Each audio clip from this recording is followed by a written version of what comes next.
Welcome to the Sold Too Early Sports Card Podcast, where Kai is solely missed just so I can bully him. I'm the Colts killed Kai, and Kai is not here. So, funny story about that. Not that Kai was not originally going to be here anyway because of the Christmas holiday and all that other good stuff. We had a co host that was supposed to join today, our very own friend of the podcast, Sasha T. However, due to just general delays of flights and, the Christmas holiday and whatever else can happen in the world, Sasha is also unavailable. So you're stuck with me, and I'm stuck with me.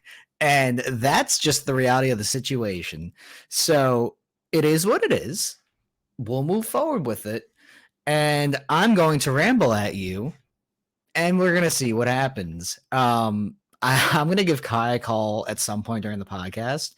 He said he might be free. I just want to tease him a little bit about the Matt Ryan fan club, which is what he's actually known as in my phone. His name is not Kai. It's not Soul Too Early co-host. It's the Matt Ryan fan club, and I do want to tease him for at least some period of time because even though he's not here, I told him I will bully him about it. So that's fine. But anyway, before I get into too much rambling, let's go through some like weekly thoughts and this is kind of like an introspective episode because I really want to talk about like 2022 as a whole, card wise and everything else.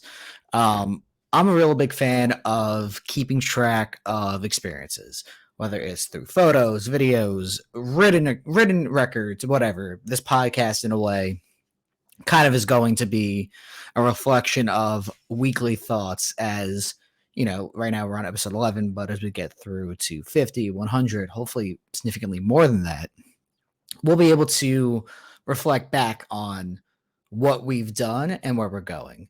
And looking at 2022 as a whole, it's such an interesting mixed bag of experiences in a lot of positive ways, especially on the card front. I've been fortunate enough to travel to Dallas, Chicago, Burbank, Nashville, and not only is it a financially beneficial thing, I would not go to a show if it wasn't financially beneficial. I don't think that's a weird thing to say.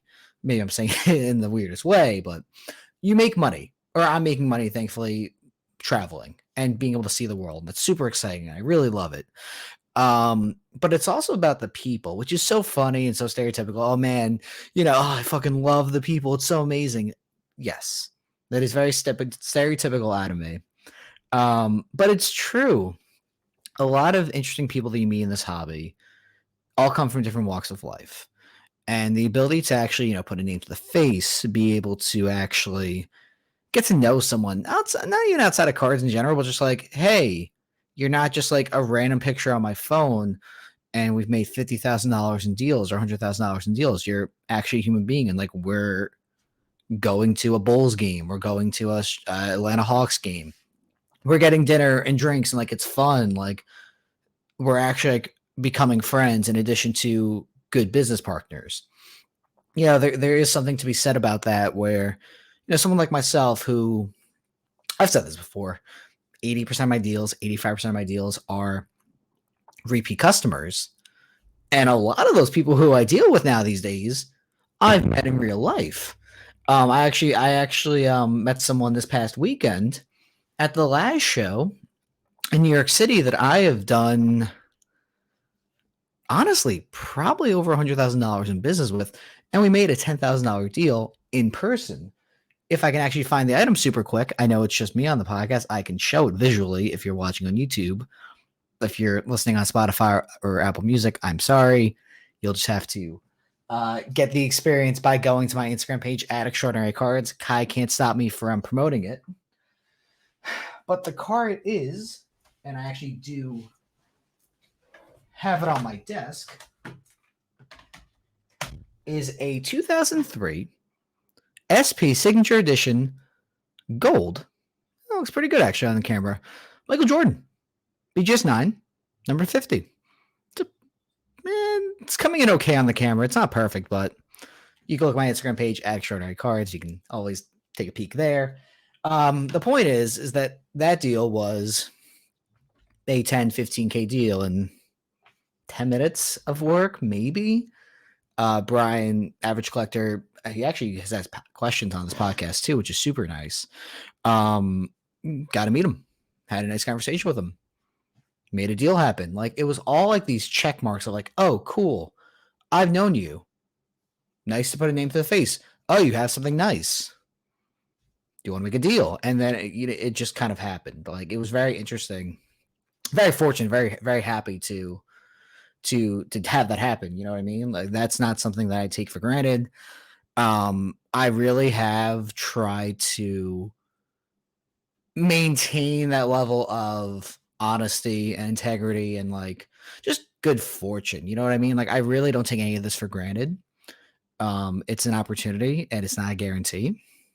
And as this podcast does grow, and as expectations for Kai and myself grow, or Kai and I to grow, whatever, with proper grammar, I want that to maintain. I want to be that everyman. I want to be that person who still can, just be a fucking human being and like have a good conversation. It's not like some hashtag hobby influencer, hobby goat, all that stupid bullshit that I don't care about because I don't want to be famous. I want to be successful, but I don't want to be famous. I don't really care about about fame. It doesn't mean anything to me. And it's so funny on that tangent. And no one can stop me on this one. That even at like local shows here in New Jersey, you hear influencers mentioned at shows. I'm not calling anyone out. I'm not giving specific names. It's individuals I personally don't like for one reason or another. Either they just don't like their content, we just don't see eye to eye on certain things, or I just don't think you give good advice. Not naming names, never going to name a name in a DM, so not going to happen. But personally, philosophy wise, we don't see eye to eye, and that's completely fine. But it's so funny that they're mentioned like, oh yeah, X, Y, and Z is a hobby goat. He does this and that. I'm like, what the fuck are you talking about? This is so hilariously like crazy to me. I don't want to be part of that conversation ever. You like my stuff or you respect what I do? Awesome. Keep it in here. Keep it internally. Because I'm nothing special. There's nothing that special about me. I'm just a guy who happens to have some opinion and knowledge about sports trading cards. I'm not some fucking hobby goat. I don't give a shit about that stuff. Super funny. But besides that, you could tell at these local shows. So, based in Central Jersey, we have a couple shows every month or so, every couple weeks. I don't partake in all the New Jersey shows for a variety of different reasons. Mostly like I like my free time. I like the ability to have a life outside of trading cards. I couldn't do this full time, not because I'm not qualified or good enough at flipping cards and making deals, whatever else. I just don't have the fucking interest at this point in time. Something could change, obviously, but at 26, I don't see it happening for me. So I do the local shows that I like.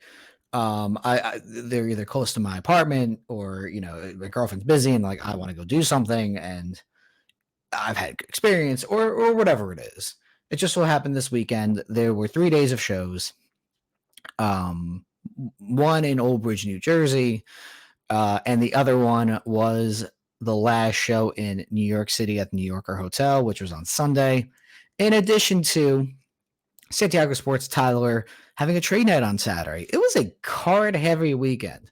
I didn't book a flight or a hotel, but it kind of like felt like I was at a show, like a major show. And I'm like, hashtag grinding, I guess. You know what? As much as I talk shit about that hashtag grinding mindset, I guess I kind of was doing that. I don't know. But you could tell like at these smaller shows, local shows, people were hurting financially. And I get it, there are dealers who were 300 to 400% over comps, and they wanted my stuff on certain things. But if you're not going to respect my prices, which card prices are high, that's completely fine. And listen, I'm the first person to admit openly that my sticker prices are always high because it doesn't matter. At the end of the day, you're going to check alt, You're gonna check card ladder, X, Y, and Z. It doesn't matter if I update it. I mean, I obviously will every 3 to 6 months, let's say, but I'm not gonna do it every show. Are you fucking kidding me, dude? That would take so much time for no reason. Because even if something was worth $100 and I comped it at $100 and I stickered it at $110 because of negotiations, you might price it at 100. If I price it at comps, you'd still neg me. You try and handle me down to like $80, $75, whatever. So it doesn't matter.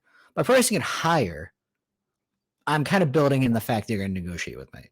Because if you pay my sticker price or anyone's sticker price, either I fucked up or you did. And I've said that forever.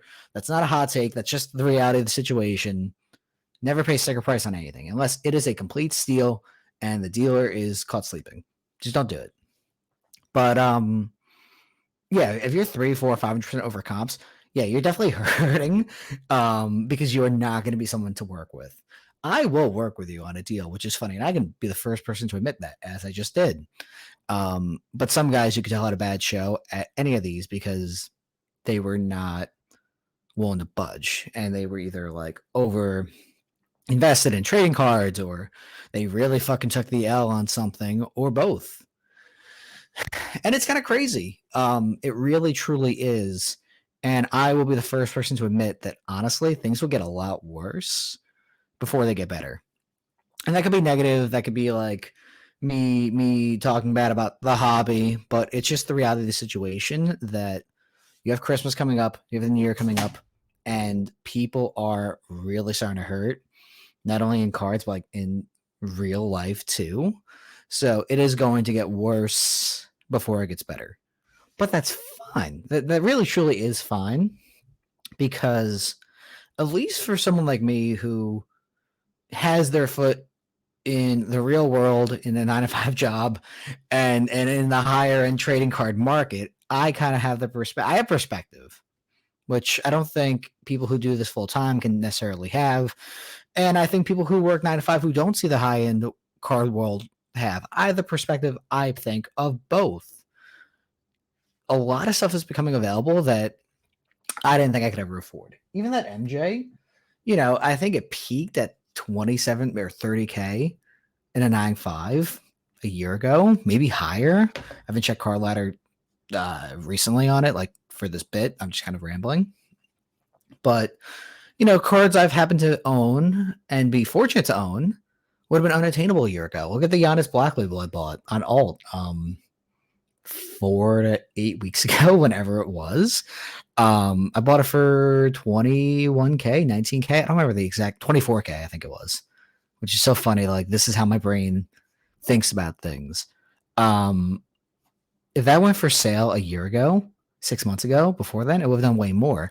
Even when I bought the item, all valued at 50K, I paid half of that or less. I mean, things are becoming more affordable.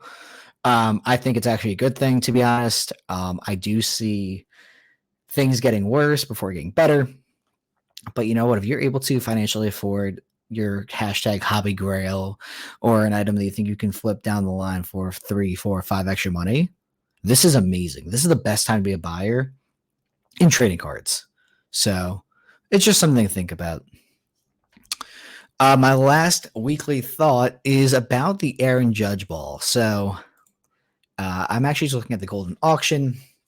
I can pull it up on screen, actually, because I learned how to do this beforehand. It is wild to me. This ball went for $1.5 million. I really thought it would go for more. We can debate and have conversations about were the $3 million offers valid or $2 million offers valid before it went to auction. Ken Golden has said that those were not true. No one made a serious offer of that, even though we have video proof of him going on like Fox or MSNBC or CNN or all the fucking bullshit news networks saying that we think this will go over $3+ million. Whatever. You know what? If any of those offers are actually valid, obviously the seller fucked up. But I mean, you went to a baseball game, caught a baseball, and you're more of a millionaire than you were before. Because I think the guy who caught it is like financially well off. Good for him. when you set the expectations of this being a multi-million-dollar item, and it only does quote unquote $1.5 million, it feels slimy. It feels shitty. Obviously this person got $1 million plus for baseball. Like, that's really fucking cool. But the expectations were set differently, and it does feel a little gross on what happened. So overall, I didn't really check much of this auction. I was hoping to have a co-host talk through it with. I really was more focused on the ball. I'm really kind of like, I expected better, but also, once again, I really do think there is some level of greed and marketability that Golden wanted with this item and was willing to promise everything under the sun in order to get it in their auction house, not a PWCC or fucking Alt, somehow Alt got that ball, or Leland's or whoever. You know what I mean? So I do think there was some level of smoke blowing up the ass that happened. So just the reality of the situation. Guy still got $1 million plus. I don't think you could be too upset about that at the end of the day. At the end of the day. So yeah, moving through that, let me just take that off screen. Let's talk about week 15 for a minute or two. So Kai is not here. I did tell him I would call him and bully him. Let's see if I can get Kai on the phone, because I do want to tease him a little bit, and then I will let him go do his own thing. I think he's actually Christmas shopping, so I swear to God I'm calling him. It's the Matt Ryan fan club, and we'll see if he answers. Please answer, Kai. This is going to be really funny. Kai, come on. That son of a bitch, he's hiding. He knows. Because I told him.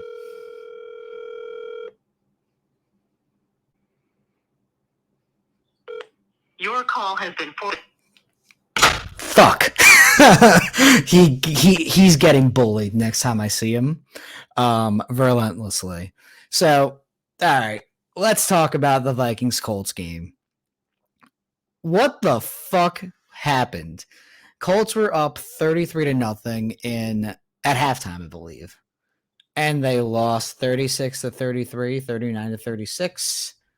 I just need to double check the final score. I don't want to sound too stupid. I know the deficit was incredible. Final score was 39-36. Okay, fine. I was right on. One of the most colossal historic collapses ever. Is the largest collapse ever for a team leading in the second half by, it was 33 points. It's so interesting to me that Jeff Saturday somehow managed to get outcoached in phenomenal fashion. I think what really truly happened was they were just playing not to lose, and they still lost. No lead, I guess, is ever safe. Kirk Cousins and the entire Vikings offense was absolutely smothered in the first half. That's what good coaching can do, adjusting going into halftime, and in obviously the second half, you saw what happened. I think Kirk Cousins ended up throwing for like 450 yards or something like that just in like the second half. It might have been the entire game. Wild. Absolutely hilarious what happened. Matt Ryan does deserve blame, obviously. He doesn't deserve all the blame, but don't tell Kai that. Because quarterback wins are only a good stat when they fit your narrative. So Matt Ryan losing, in this instance, fits my narrative of teasing my co-host, and he fucking is getting away with it right now because he's not here to be bullied. So it only matters when it fits your narrative. Super Bowl and regular season, largest class of all time, Matt Ryan. Maybe now he deserves to be in the Hall of Fame just for infamy reasons. So maybe this helped his Hall of Fame case. I'm mostly kidding. He's not a Hall of Famer anyway, but maybe this helps him out. As does another historic loss in Week 15, Raiders-Patriots. Colts fans, you kind of got lucky. For the simple fact of, yes, your loss is historically embarrassing, but I have never, ever seen a game end the way the Raiders-Patriots game ended. It is one of the fucking dumbest, most meme-worthy moments in NFL history, and that is really not that much of an exaggeration. So, for reference, I don't remember what the game was tied at. It was like 28-28 or something like that. I'm gonna double check real quick before I lie to you. And the score was, excuse me as I try to type. I know it's so difficult. It was 24-24. Okay, so I was like right on. Back and forth game, teams are, doing what they have to do. Patriots have the ball. And it's like 8 seconds left, 7 seconds left, whatever. They're not going to go for the Hail Mary. I don't think Mac Jones can even throw it to the end zone from where they were. They were like on the 30 or something. And they run a draw play. And running back gets the ball, goes in the middle, whatever. Gets like 20 yards. And he tries to extend the play. I believe he lateraled it to Jacoby Myers. And then Myers lateraled the ball like 20 yards back to Mac Jones, who did not even get the ball, got intercepted, really fumbled, recovered by Chandler Jones, who ran Mac Jones into the shadow realm, and they won, and the Raiders won the game. Colts fans have to be so fucking happy that game occurred the way it did. The players might be a little wrong, whatever. I'm kind of rambling, but like historic meme of a loss, worst play in NFL history, like really truly up there, and it kind of overshadows in a way just how fucking inept the Colts were. Because I think the Patriots loss is probably more iconic. I know that's weird to say for an historical collapse, but we will probably never ever see this happen again, or at least not in the NFL level. Maybe at like Pee Wee level, this happens like daily, but it's hard to say. Talking through the NFL again, I'm trying to think. Like we had a segment about who might win MVP in the NFL. I don't know the true like Vegas odds right now. MVP odds, Vegas, NFL. I'm just curious because it makes my life easier to have like names in front of me. And according to DraftKings, we can actually add this to the stream real quick. Just gonna fix this up. Sorry, it's just me today, so like little bit, a little tech savvy, but want to make sure I have everything. Cool. So if you're looking at the screen now, we can zoom in and see the MVP odds. Oh God. Number one is Patrick Mahomes, then Jalen Hurts, then Josh Allen, Joe Burrow, Tua, Justin Jefferson, which is kind of shocking. Justin Jefferson is plus 15,000, but like issue with MVP is obviously it's a quarterback's award. That's not shocking at all. Betting odd favorite looks like it is Mahomes. Are we going to see a rise in price accordingly? I don't think so. I mean, Jalen Hurts is like one of the very few players who you've seen growth from this year as a result of like just MVP caliber play, which is not shocking.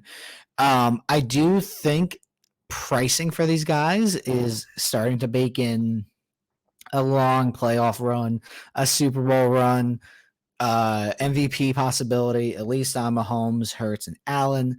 Burrow, I don't see it happening, obviously. Tua, no shot, unfortunately, but like Tua could have been an MVP favorite had he been healthy this year. When healthy, he's been obviously an MVP candidate. But I think you're starting to see prices baked in for a deep playoff run / MVP. And if and when Mahomes loses, Hurts loses, Allen loses, you're going to see an immediate like 25, 30% drop, in my opinion. So if you have those cards, in my opinion, hashtag not financial advice. I'm not Jim Cramer or Kim Janer, whatever the fucking Jim Cramer name would be with the letters mixed up. I would sell. I would sell into the hype because hype outsells production, and you can see that in every fucking instance in any sports trading card world. Because look at Bowman Chrome or look at NTRPAs of random guys. They outsell established players.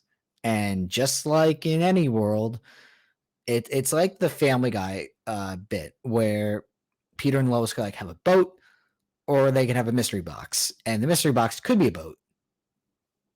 Not gonna be a boat. You're gonna lose. So might as well get some cash, especially in these economic uncertain times. In my opinion, I would, move on. Speaking of moving on, what is my next segment? It is going to be the NBA discussion. Oh God. Oh no, NBA. And that team in New Orleans who I like to make fun of. But speaking of one of those players who used to be on the Pelicans and then they couldn't keep him because who the fuck would want to stay there forever? Anthony Davis. Man, that's a segue. Out for a month, I believe. I don't recall the exact injury. The point was he was playing like an MVP, got injured, and the Lakers might be stuck. It's super funny in a way, not the injury, but my next point, that the Lakers think they can acquire guys like Zach LaVine or Kevin Durant if he was available, or Dame or Bradley Beal. Laker fans, or at least the ones who are on like Twitter or like Bleacher Report comment sections, are some of the most delusional and idiotic people in sports. Not even just trading card world, but like in trading card world, they'd be like top 10% of stupidity. But in terms of like hot takes or like what they think they can get, they are overvaluing their assets so much. You got to look at the Lakers. Their most valuable assets are the 2027 and 2029 first round picks, on top of Kendrick Nunn and one other player. It's not Pat Bev, I don't believe. It's like someone random. It might be Pat Bev. The point is they don't have a lot of assets they can actually move. And while they can get decent players who are going to be on the trade block for those first round picks, even possibly good players, depending on if you got one or both, they're not getting a player of the caliber of Kevin Durant if he was available, or Damian Lillard, or Zach LaVine, most likely, or DeMar, or whoever. Lakers are going to get like little role piece type guys who can shoot, or, nothing. It's just so interesting how delusional most comments can be related to Lakers. So, I mean, related to the Lakers. So I'm sorry. I think they're kind of dead in the water. It's going to be a weird year for LeBron. He's getting older. He wants to win right now, and he will mortgage the future of that team for a 5% increase in the odds of him making the playoffs and having a deep run, which it won't happen. I don't believe. We'll have to see, which will be interesting. Moving to the Pelicans, who I kind of touched on for a second there.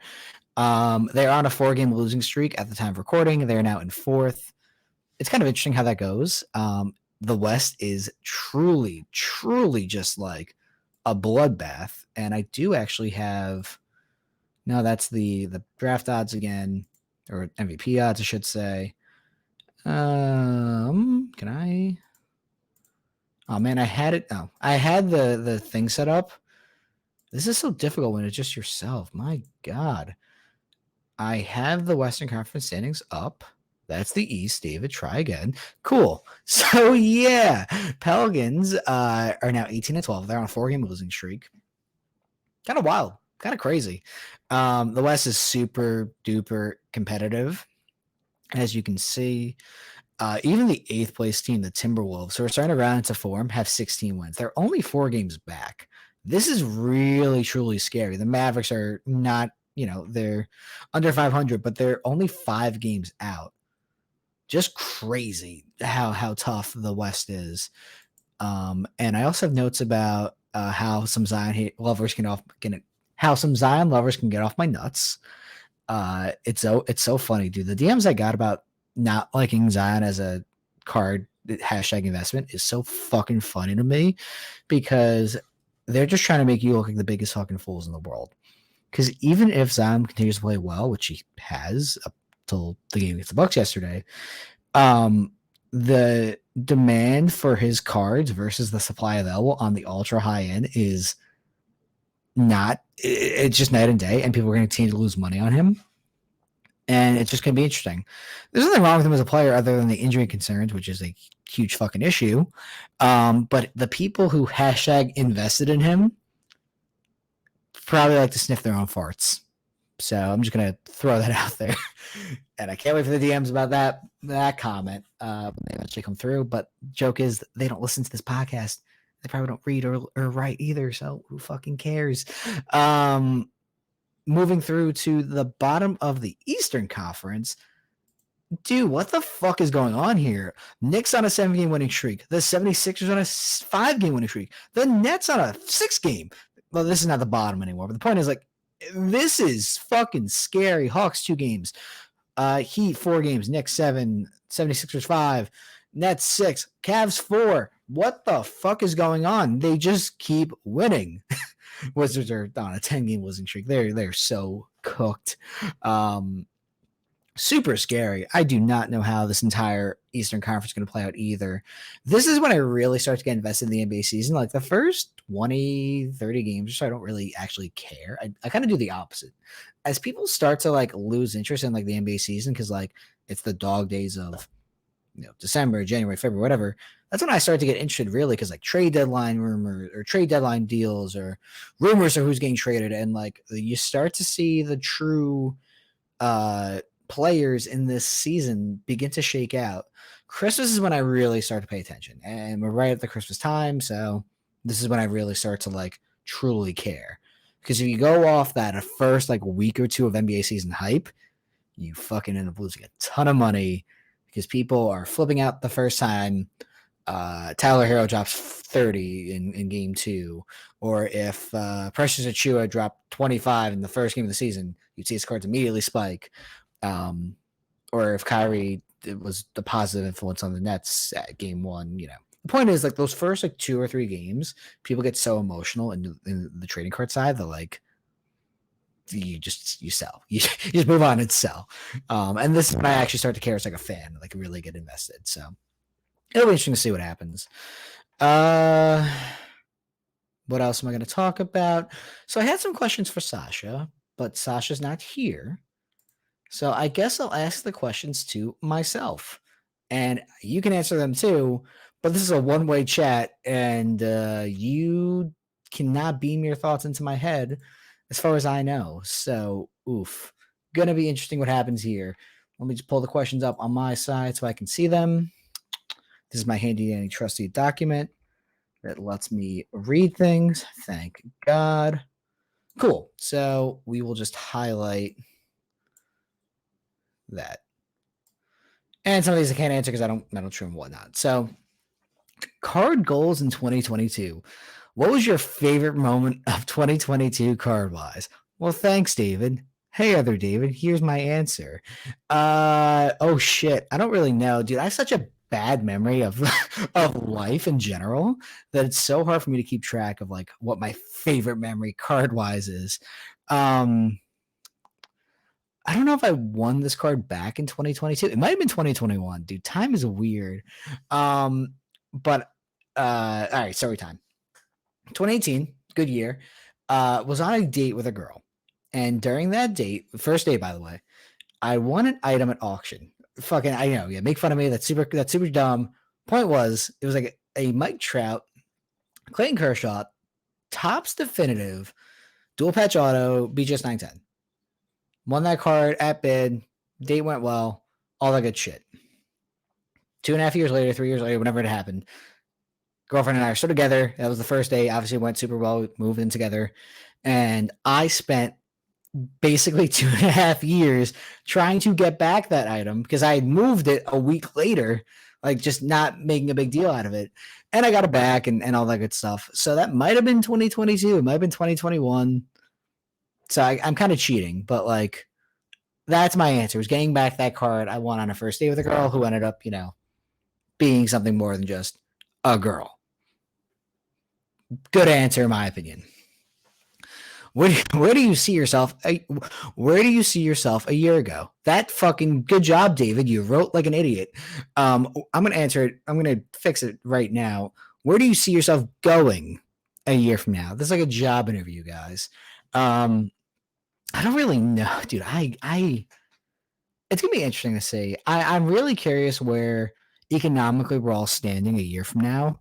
If the ultra high end is really taking a beating, I would love to own like a very good limited logo LeBron or an MJ. I've had the chance to own two LeBron limited logos, not rookies, obviously. I wish, um, but like 2005, 2006 limited logos, super beautiful cards. Like they're insane in person. I would like to own 52 Mantle, obviously. Um, I don't really know like what my goals of a year from now are. Like I love this hobby and I love what I do with it, but I don't think that far ahead. I'm really more interested in like the week by week or month by month like plays because I a year ago we were in a whole different world. So I don't know where that year is going. So I don't want to think that far ahead. I know if everything went to zero, there'd be a bunch of cards I'd be happy to still own, and a lot of cards I'd be like, "Fuck, I still own these." But I'm starting to get to that point now where if everything went to zero, I have my gold MJ. I have that 53 tops mantle I bought autographed, which is super dope. Currently sitting in PWCC's vault. I saw the Babe Ruth ball, the Lou Gehrig Babe Ruth ball, which not a card, but like that might be my favorite card. I'm like, God damn it, that's a good one too. Is getting that Mantle Griffey ball or Ruth Gehrig ball at a local show in New Jersey for $7,500 after the guy was like, "You look like you have high end stuff. Do you like memorabilia?" And he pulled out that ball. And I'm like, fuck, that's cool. I need it. That's a better one. You know what? Tacky girlfriend related say, nah, get the baseball of Ruth and Gehrig, and we'll see, we'll see how that goes. This is where it's interesting that I'm the only one talking because I can ramble. Um, and sometimes I lose that train of thought. But just crazy, man. Just so weird. I think okay, so we talked about goals and like where we were a year ago compared to now, or where we want to be a year from now. Looking backwards, just crazy, man. If I could give myself any knowledge from 2022 version of David to 2021 version, besides the podcast and all the other personal shit that I would love to tell my past self, what I really would make sure I instill in past me and future me is take this moment for what it is. Do not expect anything more. And understand that while these values are what they are today, they're not what they might be tomorrow. Be confident in what you're doing and don't be too greedy to the point where you lose potential profit or a relationship with a friend or a relationship in general because of either greed or stupidity or the knack or desire to get the maximum dollar. No one ever went broke making a profit. And I want to make sure that past David understood that and future David does too, especially in today's world where the dollar is so valuable in this card collecting community. Just gotta be focused on that. Do I feel like I accomplished my goals in 2022? Yeah, I don't know. I usually write them down, or I did in the past. I don't really know. It's hard to have true goals these days because I just don't know where the market is going to be heading. But I like to imagine I've financially done better this year than I did in the past, and I own cooler cards than I did in the past. So I think that goal is accomplished. I think that my goals for 2023 are going to involve more of personal goals of growing the Sold Too Early Sports Card podcast, growing Extraordinary Junior, the YouTube channel I gave up 7 years ago and then came back to in the last 2 months for gaming content because you need another outlet besides pictures of men on trading cards and their dirty game used jerseys like the ones behind me. You need something else to do. And that will be a goal. And that will be something I aspire to. I love cards. I love trading cards. I love all the buying and selling, trading, stuff like that. But I just don't. I couldn't do this forever. I couldn't do trading cards forever. I couldn't do this 9 to 5 job forever if it was that opportunity because you get burnt out. And I think it's more fun the way that I have it set up where I can do as much of it as I want to, or as little of it as I want to. And financially, it still works, and that's what I want. I went from having over 1,000 plus items on my eBay account previously to, as of today, and this is a little bit cheating because I have a bunch of stuff on my desk I still have to process. As of the moment of recording, I have 62 items on my eBay. 62. That's it. That's nothing. Like most of what I have is truly on my Instagram page, which has 62 posts other than, the personal shit and the selling posts. Like basically the collection is on Instagram. It's fucking awesome that like I've been able to streamline that process. Super duper exciting and love to continue to have that process be as idiot proof as possible because I'm fucking stupid and I know that for a fact. Man, I can't answer this question. Hey, imaginary Sasha, are you beginning to see the shift in collectors on SoCal? How are you adjusting to new market trends based in fear over the last few weeks? Well, live in New Jersey, David, so I can't answer that one. Shit. This was a great question. This one next time Sasha comes on the podcast, I really want to pick his brain about this one. This was from Upstate Sports Cards. He was asking more about like information from behind the scenes. If you're an influencer, quote unquote, or like a hobby goat or all that stupid shit. There's a lot of stuff that happens when you're not on camera, and obviously I know that too because I occasionally will do research, price stuff, ship. I don't stream because I fucking hate Instagram Live and whatnot, but like there is a lot that goes on behind the scenes. And Sasha is someone who does this full time. I have some perspective, but I'm also balancing 40-hour work week, a girlfriend, the YouTube channel, this podcast, my friends, my social life, my own private time. So like that could be an interesting conversation. But Sasha, who has that added time, and anyone who does this full time has a lot more added time to look for other ventures, whether it's more researching or learning more interpersonal skills or whatever they choose to occupy their time with besides the trading card stuff. And also when they do turn it on and like are doing this, how much time do you spend researching or comping stuff or shipping or listing or meeting with people and doing business deals and schmoozing and all that other good shit? Knock something over on my desk. Super cool. Yeah, just interesting. Just so interesting. But I do think, unfortunately, that is kind of all that I have, which is fun. Let me get this off the screen. Yeah, the Colts killed Kai, and I might have killed the podcast. Hopefully not. But it was just me today. So I was gonna say if you like that, like, comment, subscribe. But this is actually on YouTube, so that is not incorrect to say. So yeah, if you liked what you heard or saw, if you're watching on YouTube, like, comment, subscribe. Thank you for watching or listening, wherever you get your podcasts from. This was the Sold Too Early Sports Card Podcast, and I hope Kai calls me back so I can bully him on camera. Thank you and goodbye.